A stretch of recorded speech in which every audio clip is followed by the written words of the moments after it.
Hello प्यारे बच्चों, मैं सुरेश कुमार आपका स्वागत करता हूं यूट्यूब के प्लेटफॉर्म से स्टडी विद गुरुजी में। मैं पुनः लेकर आया हूं जो आपकी विज्ञान है, भौतिक विज्ञान से एक बेहतरीन कंटेंट, जिसके माध्यम से आप समझ सकते हैं। बहुत सारे प्रतिबिंब बनाने होते हैं कि वस्तु अनंत पर है, वक्ता केंद्र पर है, फोकस दूरी पर है, फोकस और फोकस तथा ध्रुव के बीच में ऐसी बहुत सारी स्थितियां बनती हैं। उसमें प्रतिबिंब कैसे बनेगा? प्रतिबिंब बनने के लिए सबसे पहले हमें बेस पता होना चाहिए। भाई एक अच्छा पौधा प्राप्त करना चाहते हैं, उससे फल प्राप्त करना चाहते हैं, और फल प्राप्त करने के लिए आपको पौधा यानी पेड़ पहले लगाना होगा। यानी इसी प्रकार आपको पहले नियमों को समझना होगा। नियमों को बहुत ही बेसिक तरीके से समझिए। आप इन नियमों को समझेंगे और कोई प्रतिबिंब हम गारंटी लेते हैं ना बन सके, ऐसा संभव नहीं है। तो आइए चलते हैं गोली दर्पण से प्रतिबिंब बनाने के नियम। तो आइए देखिए नियम कौन है। सबसे पहले एक नियम होता है, वस्तु प्रकाश की किरण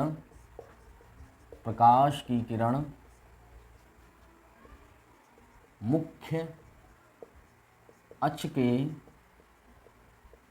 समांतर गुजरे।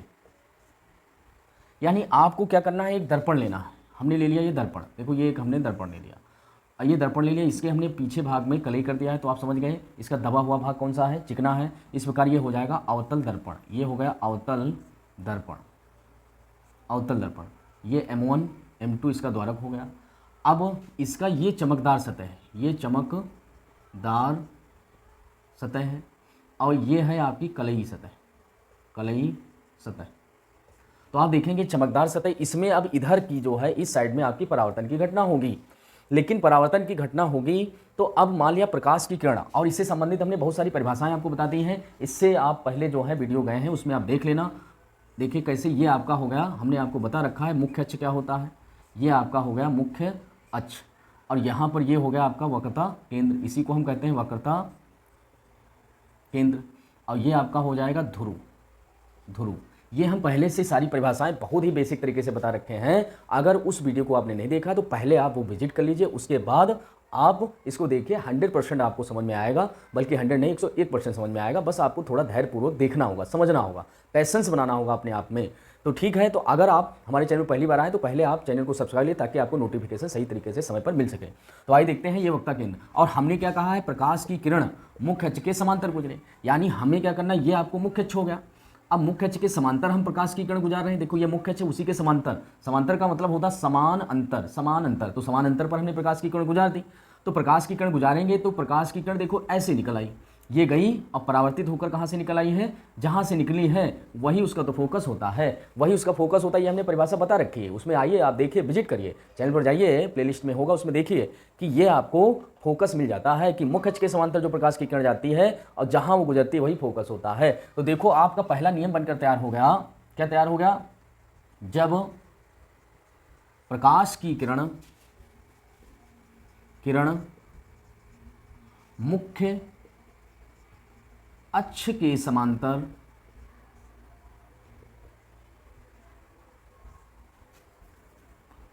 आपतित होती है तो वह परावर्तन के पश्चात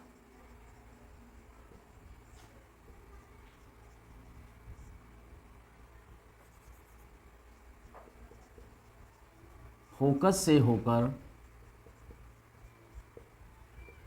गुजरती है। देखो जब आप इस भाषा को इस डायग्राम से समझ जाते हैं तो इसमें जो आपकी ये भाषा लिखनी, इसमें कोई समस्या नहीं है। भाषा तो हम इसलिए लिख रहे हैं ताकि आप अच्छी तरीके से समझ सकें, अगर लिखने को आए तो लिख भी सकें। तो हमने कहा दर्पण है, दर्पण के मुख्य अक्ष के समांतर प्रकाश की किरण गुजरने के बाद जब आपतित होगी तो आपतन के बाद परावर्तन होगा। तो परावर्तन से कहाँ गुजरेगी? तो हमेशा फोकस से, कोई समझौता नहीं, फोकस से ही निकलनी है। ऑलवेज टाइम फोकस से ही वो गुजरेगी। वही हमने लिखा, जब प्रकाश की किरण मुख्य अक्ष के समांतर आपतित होती है तो वह परावर्तन के पश्चात फोकस से होकर गुजरती है। फोकस का मतलब होता है F, यानी F से होकर ही गुजरती है। तो आपको दिख भी रहा फिगर से, ये तो आपका उत्तल है। अगर आप अब आपके मन में प्रश्न उठेगा, सर जी उत्तल हो, तो ठीक है, उत्तल में भी हम बता देते हैं। ये आपका उत्तल दर्पण हो गया, क्योंकि इसका उभरा हुआ भाग क्या है, उभरा हुआ भाग में परावर्तन होगी, उससे उभरा उससे उत्तल। हमने बता दें एक ही दर्पण याद रखना, उससे उभरा उससे उत्तल, तो दूसरा वाला कौन हो जाएगा, अवतल हो जाएगा। अब देखो ये आपका मुख्य अक्ष हो गया, ये आपका मुख्य अक्ष हो गया, और मुख्य अक्ष के समांतर समांतर प्रकाश की किरण गुजर रही है, और जब मुख्य अक्ष के समांतर जा रही है, लेकिन ये तो भैया उत्तल है, तो उत्तल में क्या होता है, प्रकाश की किरण बाहर को निकल जाती है। लेकिन बाहर को निकल जाती है तो हम इस मुख्य अक्ष को अगर आगे बढ़ा दें, डॉटेड कर दें पीछे साइड में, तो ये देखिए आप जरा, तो इसको अगर हम पीछे बढ़ाएं ऐसे, तो ये फोकस से होकर ही गुजर रही है, ये सी आपका है। तो देखो ये फोकस से होकर गुजर रही है, यानी अवतल में तो आपको सीधे दिख रहा, और यहाँ पर देखिए ये आपका है उत्तल दर्पण, तो उत्तल दर्पण में ही फोकस से ही होकर गुजर रही है। तो प्रकाश की किरण सदैव फोकस से निकलेगी। बस याद रखना, पहला नियम क्या है, मुख्य अक्ष के समांतर जाएगी, फोकस से निकलेगी, मुख्य अक्ष के समांतर जाएगी, फोकस से निकलेगी। अब हम दूसरे नियम को लेकर चलते हैं। दूसरा नियम क्या कहता है, प्रकाश की किरण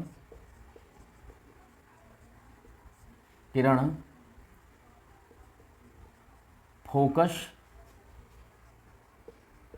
से होकर गुजरे, यानी इस बार आपतित प्रकाश की किरण कहाँ होगी, अब इस बार आपतित हो रही है कहाँ से, फोकस से होकर। तो आप देखिए यही हम चित्र आपको थोड़ा पलट रहे हैं, इसी में हम आपको बता रहे हैं। जरा ब्लैक पेन चेंज कर लेते हैं।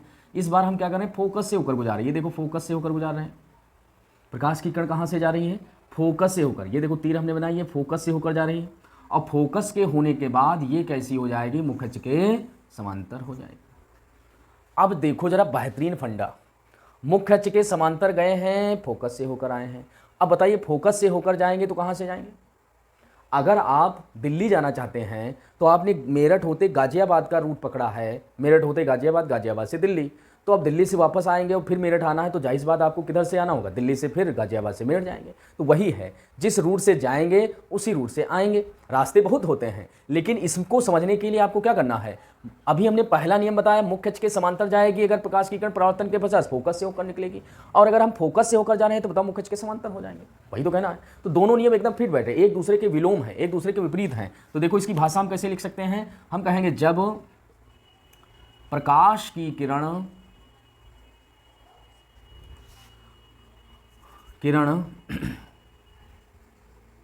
मुख्य फोकस यानी F से होकर आपतित होती है तो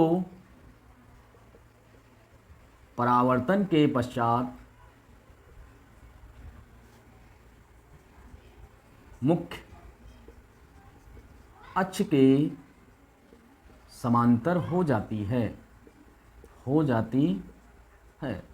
देखो हमने क्या कहा, पहला नियम क्या कहता है, मुख्य अक्ष के समांतर जाएंगे तो फोकस से होकर गुजरेगी। दूसरा नियम हमने क्या बताया, अगर फोकस से ही हमने गुजार दिया है तो मुख्य अक्ष के समांतर हो जाएगी। अब देखो इसमें अगर समझना चाहते हैं, इसमें भी वही होगा, हमें क्या करना है, फोकस से गुजारना है, तो चलो हम फोकस से गुजार देते हैं। देखो इस तरह गुजारेंगे, ये देखो है प्रकाश की किरण, ये कुछ ऐसे गई है, ये जा रही, अब ये ऐसे जा रही तो ये ऐसे निकल जाएगी। अब आपके मन में प्रश्न उठागा कि उत्तल में सर जी ये फोकस से कहाँ जा रही, तो भाई इसको आप आगे बढ़ाइए, ये देखो फोकस से होकर जा रही, लेकिन ये आर पार नहीं, ये प्रकाश की किरणें तो हमें बढ़ानी पड़ रही, ये पीछे मुड़ आती हैं, ये पीछे, क्योंकि उत्तल में क्या होता है, उत्तल दर्पण में प्रकाश की किरणें फैलती हैं। तो इस प्रकार देखेंगे, अगर हम फोकस से होकर गुजार रहे हैं तो परावर्तन के पश्चात मुख्य अक्ष के समांतर हो जाएगी। और ये आपका मुख्य अक्ष है, तो बताओ मुख्य अक्ष के समांतर हो गई कि नहीं होगी। अब यहाँ पर ये नहीं, चाहे फोकस से चाहे जहाँ से आप गुजार दीजिए, जैसे हमने ऐसे गुजार दिया फोकस से, ये ऐसे, ये देखो फोकस से जा रही तो ये मुख्य अक्ष के समांतर हो जाएगी, ऐसे हो जाएगी। मतलब चाहे जिस सिचुएशन में आप फोकस से होकर गुजारेंगे तो वो मुख्य अक्ष के समांतर ही होनी है और नहीं होनी। अब चाहे जिधर से गुजारें, अब जैसे हमने नीचे से गुजार दिया, जैसे अब हमने ऐसे गुजारा, ये देखो फोकस से होकर जा रही, अब कहोगे ये फोकस से कहाँ जा रही, अरे इसको आगे बढ़ाइए भाई, देखो फोकस से जा रही, तो ये हमेशा मुख्य अक्ष के समांतर ही हो जाएगी। यानी जाएगी फोकस से होकर, वो मुख्य अक्ष के समांतर हो जाएगी। जो फोकस से होकर जाएगी मुख्य अक्ष के समांतर, मुख्य अक्ष के समांतर जाएगी, फोकस से होकर गुजरेगी। तो इस प्रकार आप देखेंगे दूसरा नियम हो गया। अब हम तीसरे नियम की ओर चलते हैं। तीसरा नियम क्या कहता है, वक्रता केंद्र से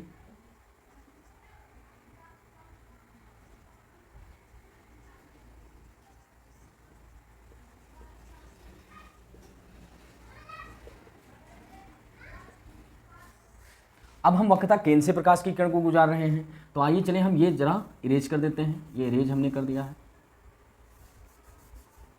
देखें तो हमने क्या कहा है, यदि अब हमें कहाँ से गुजारनी है, वक्रता केंद्र से होकर, तो एक तो हम वक्रता केंद्र से ऐसे गुजार रहे हैं, तो ये देखो गई है, ये उसी माध्यम में, कोई मार्ग में परिवर्तन नहीं होगा। कोई मार्ग में परिवर्तन नहीं, ज्यों गई है उसी माध्यम में वापस, उसी पथ में वापस लौट आएगी, जिस रास्ते जाएगी उसी रास्ते वापस लौट आएगी।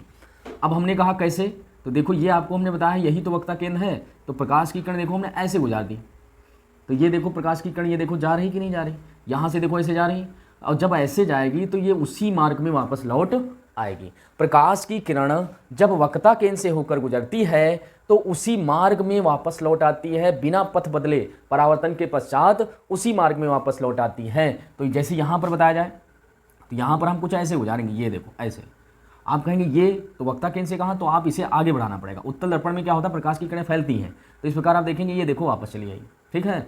चाहे जहाँ से, अगर आप वक्ता केंद्र से गुजारे, जैसे हमने यहाँ से गुजार दिया, तो ये ऐसे जाएगी, ऐसे ही वापस लौट आएगी, जैसे जाएगी उसी पथ में, और इसको आप आगे बढ़ाएंगे तो क्या होगा, वक्ता केंद्र से ही तो जानी है। यानी वक्ता केंद्र से प्रकाश की किरण जो भी जाएगी वो उसी पथ, उसी रास्ते, उसी मार्ग, उसी पथ में वापस लौट आएगी। तो इसको हम लिख सकते हैं, जब प्रकाश की किरण वक्रता केंद्र C से होकर, वक्ता केंद्र C से होकर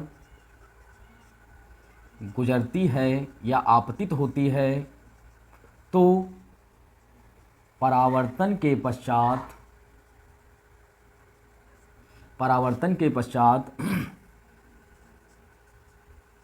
उसी मार्ग या पथ में वापस लौट आती है,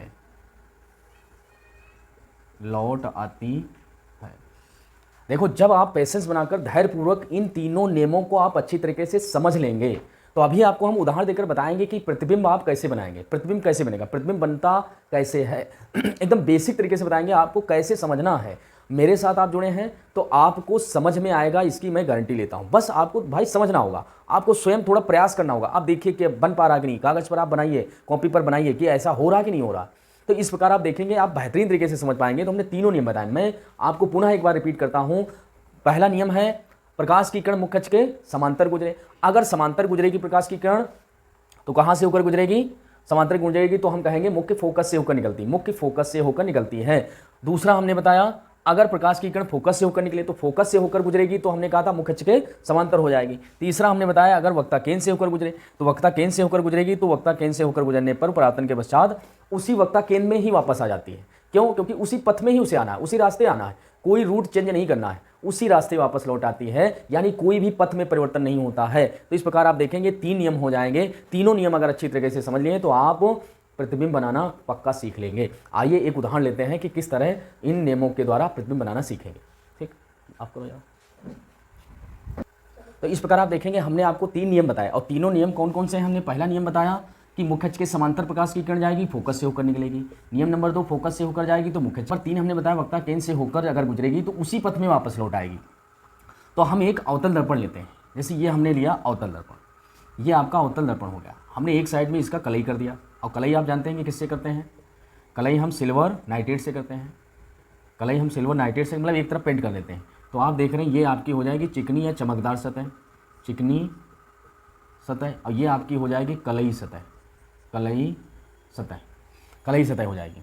तो अब हमने क्या बताया था आपका, ये तो आपका हो गया मुख्य अक्ष, मुख्य अक्ष, और इसी का हमने बताया था गोली दर्पण जिसका एक भाग है, गोली दर्पण जिसका एक भाग है उसके केंद्र को ही वक्ता केंद्र कहते थे। ये आपका हो गया सेंटर, वक्ता केंद्र हो गया, और ये आपका हो गया फोकस यानी फोकस। अभी हमने बताया मुख्य अक्ष, ये देखो फोकस हो गया, ये वक्ता केंद्र यानी सी हो गया, ये वक्ता केंद्र सी हो गया, ये फोकस एफ हो गया। तो इस प्रकार आप देखेंगे वक्ता केंद्र फोकस। हमने बताया 3 नियम लगते हैं, कोई 2 नियम आप लगा दीजिए, किरणें बस कट जाए आपस में। जैसे आप कोई एक रेखा ऐसे खींच रही है, खींच दिया, अब खींच दिया तो हमने कहा यहाँ पर कोई एक बनाइए, जरा एक लंब बनाइए, तो कहाँ से बना देंगे, यहाँ से, यहाँ से, यहाँ से, कहाँ से बनाए, तो हमें एक बिंदु डिसाइड करना होगा। तो बिंदु डिसाइड करने के लिए हमें एक बिंदु मानना होगा, और बिंदु मानने के लिए मान लिया हमने, यहाँ मान लिया। अगर कोई रेखा ही काट दी गई है तो हम समझ जाएंगे तो यही बिंदु हो गया। जब कोई रेखा काटती है कहीं पर तो हम समझ जाते हैं कि वो बिंदु 2 जगह कट गया है। तो ऐसे ही हम प्रतिबिंब बनाने के लिए क्या करेंगे, कहीं पर मान लेते हैं। मान लिया हमने कह दिया वक्ता केंद्र के पीछे ये एक हमने वस्तु रख ली, ये एक वस्तु है, ये वस्तु हो गई, ये आपकी वस्तु हो गई। अब वस्तु रखी कहाँ है, तो वस्तु देखो रखी है वक्ता केंद्र तथा अनंत के बीच में। कैसे भाई, ये तो अनंत है, यहाँ कितना क्या है पता ही नहीं, अनंत है। ये वक्ता केंद्र निश्चित है, ये फोकस निश्चित है, ये ध्रुव निश्चित है, ये तो निश्चित है। अब ये वक्ता केंद्र है, ये अनंत है, तो बताओ इसके बीच में ही तो रखी है, बीच में रखी, तो वही हमने कहा वक्ता केंद्र तथा अनंत के बीच में है। अब बताइए नियम हमें 2 लगाने हैं, तो नियम हम पहला दूसरा ही लगा देते हैं। सबसे पहले हमने कहा प्रकाश की किरण मुख्य अक्ष के समांतर गुजारिए, तो देखो ये प्रकाश के मुख्य अक्ष के समांतर गई, और जब मुख्य अक्ष के समांतर जाएगी तो कहाँ से निकलेगी, फोकस से होकर। तो हमें प्रकाश की किरण कहाँ से निकालनी, फोकस से होकर, निकल गई, हो गया। दूसरा हमने कहा फोकस से होकर निकले तो मुख्य अक्ष के समांतर, तो अब हम फोकस से होकर निकालते हैं। ये देखो फोकस से होकर निकालना है, ये देखो। अब फोकस से होकर निकलेगी तो बताइए कहाँ से जाएगी, ये मुख्य अक्ष के समांतर हो जाएगी। तो आप देख रहे हैं, ये देखो मुख्य अक्ष के ये समांतर हो गई। अब देखो आप जरा, प्रकाश की किरण ये आपतित हुई है, आपतन के बाद ये देखो प्रकाश की किरण इसकी फोकस से होकर निकल रही है कि नहीं, परावर्तन के पश्चात। ये देखो फोकस से होकर निकल रही, तो बताओ क्या हो गई, मुख्य अक्ष के समांतर हो गई है। ये देखो मुख्य अक्ष के समांतर हो गई। तो दोनों प्रकाश की किरणें 2 नियम हमने लगा दिए हैं। अब 2 नियम लगा दिए हैं तो आपको दिख रहा होगा 2 नियम, ये देखो एक बिंदु पर काट रही है, कट गई दोनों किरणें, ये देखो गई ऐसे निकली, ये देखो गई ऐसे निकली, दोनों एक बिंदु पर काट रही हैं, दोनों एक बिंदु पर काट रही हैं कि नहीं काट रही, सबको दिख रहा होगा। अब काट रही तो देखो मुख्य अक्ष से हमें दूरियां मुख्य अक्ष से लेनी, तो मुख्य अक्ष से हमने मुख्य अक्ष से ऊपर रखा था, मुख्य अक्ष से नीचे, तो यानी आपको देखो दिख रहा होगा, ये देखो प्रतिबिंब बना कि नहीं बना। तो प्रतिबिंब आप हमारे साथ रुकिए, प्रतिबिंब आप सारे बनाना सीखेंगे, बिल्कुल एकदम आसानी, बिल्कुल आसानी, हलवा की तरह समझेंगे बस। लेकिन हलवा के लिए आपको क्या करना, हम थोड़ा बेसिक तरीके से बताते हैं, और जब बेसिक तरीके से आप समझ जाएंगे, टाइम लगेगा, वक्त लगेगा, लेकिन आप अच्छी तरीके से समझेंगे। लेकिन आप जल्दी जल्दी कोई चीज़ आप करते हैं तो जल्दबाजी में क्या होता है, वो रट तो लेते हैं लेकिन वो 4 दिन के बाद फिर भूल जाता, और हम भूलने आपको देना नहीं चाहते, इसीलिए आपके साथ हम कहते हैं। तो देखो ये देखो बन गया। अब प्रतिबिंब कैसा बना है, तो आप देखिए ना कैसा बना है। देखो प्रकाश की किरणें अगर मिल जाए वास्तव में, तो देखो वास्तव में मिल रही कि नहीं मिल रही, वास्तव में देखो ये गई, ये गई, अब ये गई, ये गई, तो दोनों देखो आपस में वास्तव में मिल रही कि नहीं। तो बताओ प्रतिबिंब कैसा हो गया, वास्तविक हो गया। कैसे वास्तविक हो गया भाई, वास्तव में मिल रही ना, वास्तव में मिल रही ना, कोई मिलाना पड़ रहा क्या, ये गई ऐसे गुजरी, ये गई ऐसे गुजरी, देखो दोनों आपस में मिल रही, तो मिल रही तो प्रतिबिंब कैसा हो गया, वास्तविक हो गया। अच्छा अब आपको पूछ नहीं रहे, आप जरा बताइए जरा कैसा है, ये बड़ा है कि ये बड़ा है, बताइए भाई, ये बड़ा है कि ये बड़ा है, कमेंट के माध्यम से बताइए कौन सा बड़ा, ये बड़ा कि ये बड़ा। भाई ये देखो छोटा दिख रहा है कि नहीं, तो बताओ कैसा प्रतिबिंब बना है, छोटा बना। अब बताओ ये देखो ऊपर को हमने ये ऐसे वस्तु रखी है, ये ऐसे रखी, ये ऊपर, और ये हमने नीचे को बनाई है, तो ये बताओ ये सीधा है कि ये सीधा है। तो भाई ये वस्तु हमने सीधी रखी थी, प्रतिबिंब कैसा बना, उल्टा। तो आप देख रहे हैं, देख रहे हो ना विनोद कि वास्तविक छोटा और उल्टा प्रतिबिंब। तो आपने इन नियमों को लगाया है, नियमों के द्वारा ही तो सारे बन रहे हैं। 1 2 3 3 नियम लगाए हैं, और 3 नियम लगाकर कोई 2 नियम लगा दीजिए, किरण कट जाएगी, प्रतिबिंब बन जाएगा, और प्रतिबिंब बन जाएगा। तो आप कोई ऐसा नहीं है। अब हम बताएंगे आपको 6 स्थितियां, उत्तल अवतल दर्पण की 6 स्थितियां, उत्तल की स्थितियां जितनी भी हैं, और समतल दर्पण द्वारा कैसे प्रतिबिंब बनता है उस संपूर्ण जानकारी हम आपको देंगे, और किस तरह बनते हैं, ठीक है। तो हमारे आगे हम इसको आप समझाएंगे। तो हमारे चैनल पर अगर आप आए हैं पहली बार, तो पहली बात तो सब्सक्राइब कर लीजिए, और साथ में वीडियो को शेयर करिए, कमेंट के माध्यम से हमें बताइए आपको समझ में आया या नहीं आया, कुछ ना कुछ आप कमेंट में लिखा जरूर करो प्लीज।